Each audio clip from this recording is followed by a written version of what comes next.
Thank you, everybody. We're now going into the home stretch, our afternoon session. I just want a couple of housekeeping things.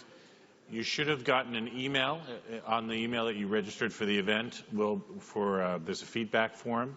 We also have a feedback form on our app. We really want to hear from you about what you took away from the day and what we can provide more in the next round.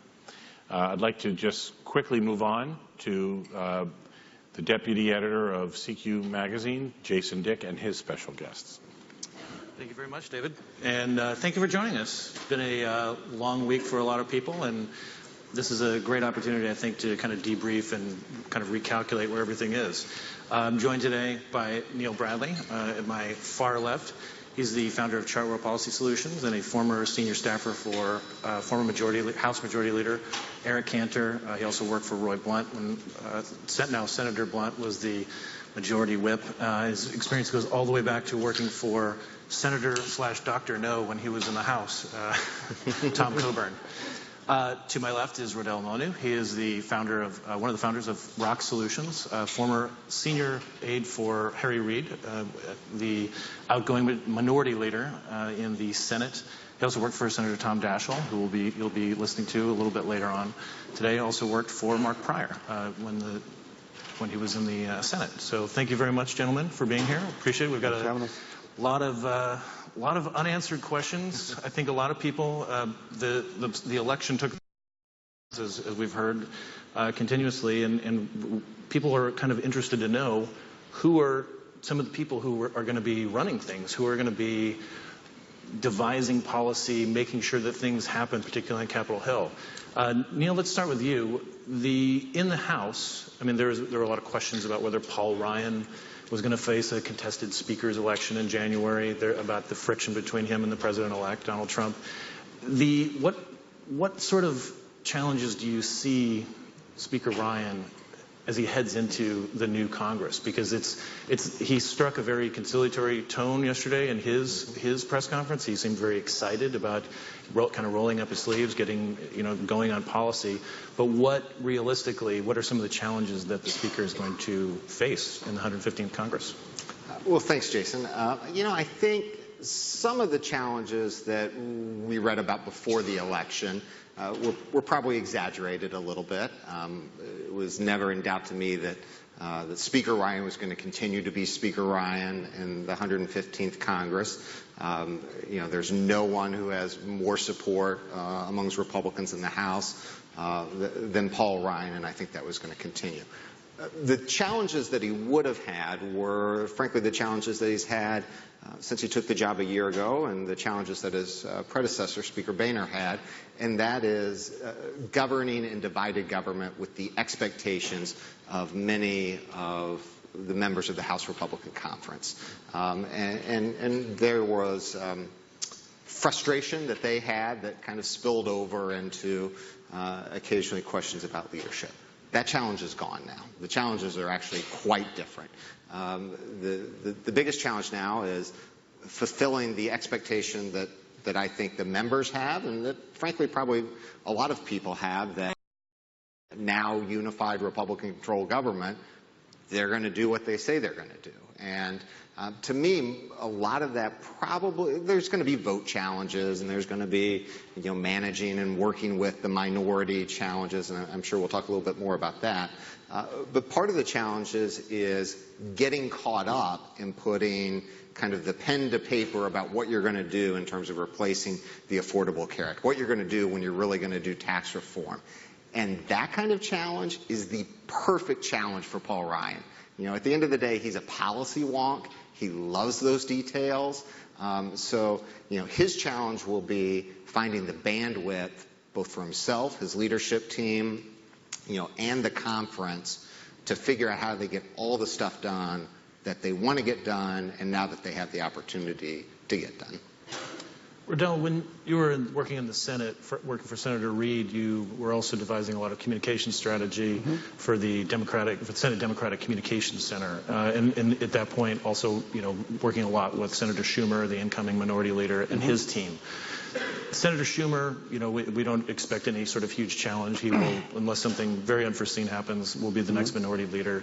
Senator McConnell yesterday, the majority leader, spoke about, that he had already spoken twice with Senator Schumer at the point where, yesterday afternoon. And it seems, just in conversations you have with different, that I've had with aides in Senator McConnell's office or around the Capitol, that they're actually looking forward to working with Senator Schumer, that there might be a different sort of relationship. But what can we expect from Senator Schumer, knowing that he's going to be, having to deal with a depressed Democratic Party? I mean, some people who are probably raring for a bit of a fight, and saw that with Senator McConnell that obstruction is the only success. What do you expect from Senator Schumer and his team?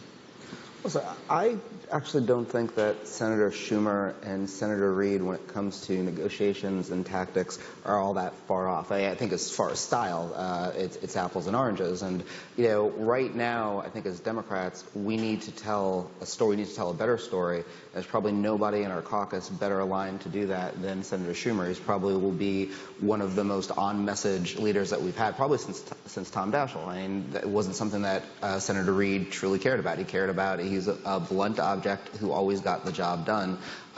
So I think that's the difference that we're going to see.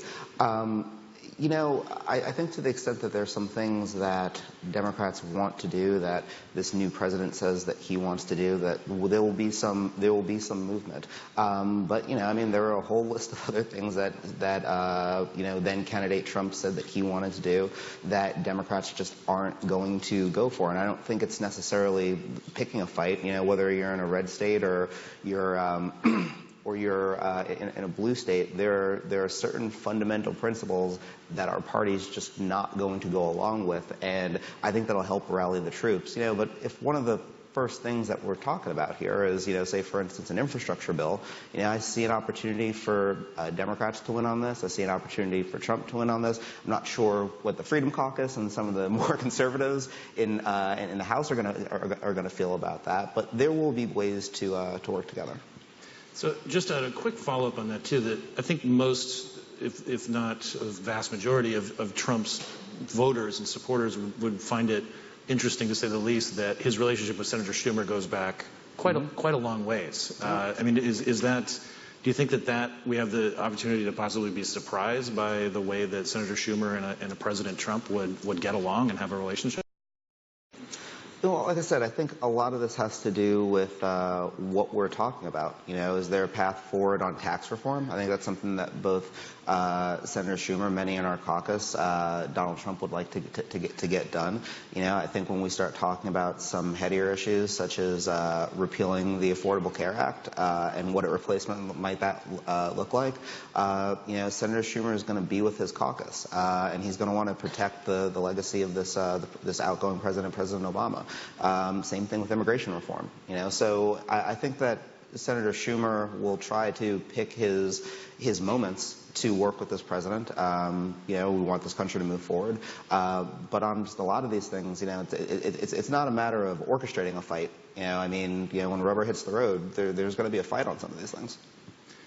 Neil, for a change election, as this has been characterized as, there really wasn't a ton of turnover, at least in the House and Senate. And who do you see, though, as, aside from the Speaker, who do you see as some of the most significant power players that maybe somebody wouldn't have heard of? That you're seeing is not.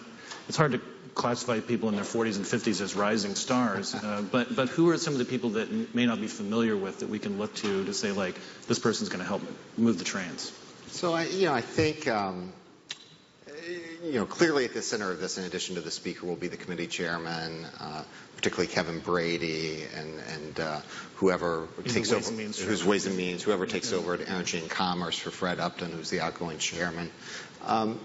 Beyond that, I think Patrick McHenry, who's the chief deputy whip, really is he's already the chief deputy whip, but is still a rising star. And this is the position that Eric Cantor had at first leadership level.